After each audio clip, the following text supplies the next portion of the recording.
Now see, already I have we have discussed regarding that excitation potential, ionization potential. So this is basically a very theory based part. Right now we are discussing. See, from my old calculation already we have discussed that an atom should have that every atom has some specific energy level. So if they can get that energy, appropriate energy from outside, they can shift from one level to another level. So that's why that excitation potential, ionization potential came into context. That it can't absorb any frequency as per my choice. It will absorb those, or it will get excitation on the excited on those which is appropriate, which is predefined for a particular atom. That is okay. So when an atom is getting energy, appropriate energy from outside, then obviously it will shift from that lower energy state to higher energy state. Now when they are coming from back from that lower energy, higher energy state to lower energy state, so extra energy they will emit. So actually that is the basic of emission spectra. That absorption spectra, emission spectra, that is the basic of emission spectra. That atoms when absorbs a particular frequency, they are excited, they are shifting from ground state to a higher energy state, and from the higher energy state when they return to its ground state, they are emitting their energy. So basically this energy delta E, I am having this one, delta E equal to h nu. So amount of energy difference between these two is written as h nu, no problem. Now also that h nu E equal to delta E can be written as also that in place of nu if I put c lambda, so it can be written as hc by lambda. Done already. So in place of nu I can put c lambda, hc by lambda. So therefore lambda equal to what?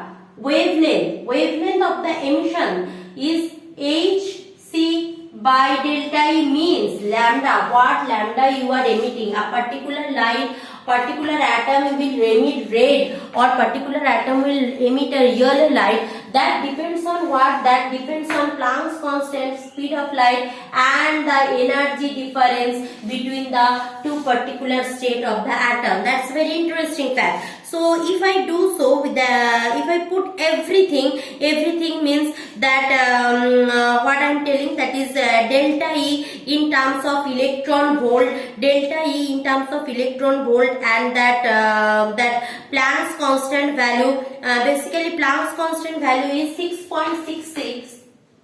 H equal to 6.6 into 10 to the power minus 34 joule second, probably, if I am not wrong. Yes, that is Planck's constant, and speed of light is 3 into 10 to the power 8 meter per second. And delta E, since we are going for that very much electron structure, so we can't write directly in joule. We need to convert that delta E in terms of delta E is written in terms of energy, that is electron volt. So that will be converted to joule. We know that electron volt to joule conversion, there is a relation, that is basically 1 eV, electron volt is 1.6 into if I am not wrong, that is 10 to the power 19 minus 19 joule. 1.6 into 10 to the power 19 minus 19 joule. So after putting so many things, we are having a very beautiful relation that is very easy to remember.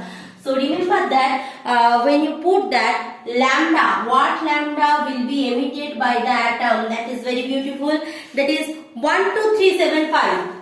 1, 2, 3, after putting all the things, 12375 by, what is that? 12375 by delta E Armstrong.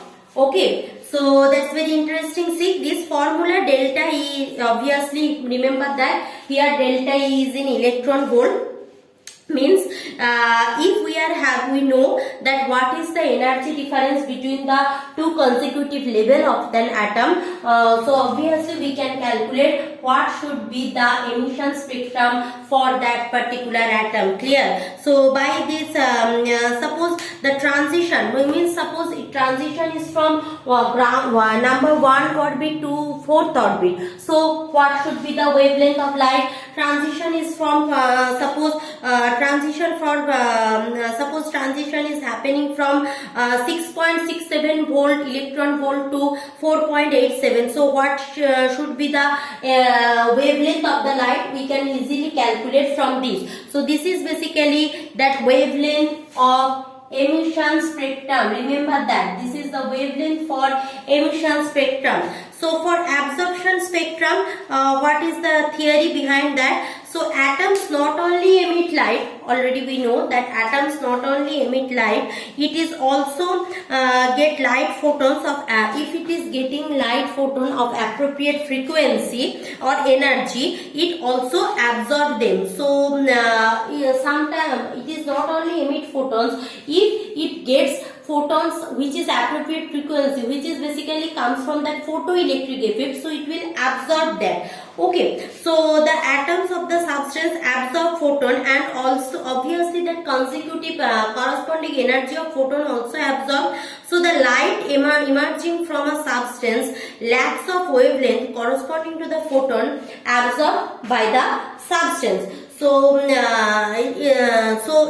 when that number of emission transition larger than the absorption transition, basically suppose a light photon comes to an object or atom, it is absorbed. So after absorption, whatever remains, that will be emitted. So if the missing wavelength is the absorbed one.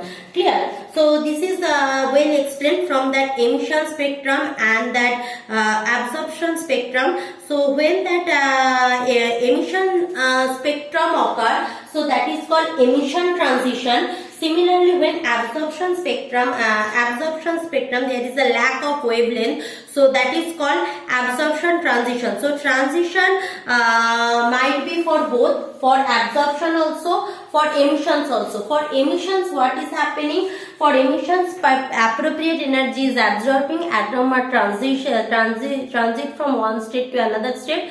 In case of absorption, they are absorbing light photons for particular frequency. If they are coming light photons of appropriate energy, they absorb them.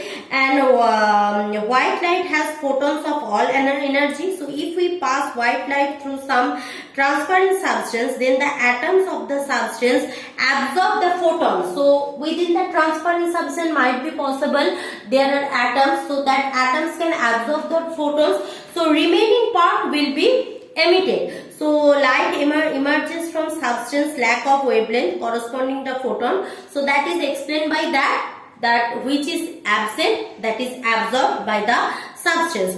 So basically absorption, emission, both done, absorption spectrum and emission spectrum. So from this absorption spectrum and emission spectrum, we are getting few corollaries which are helps to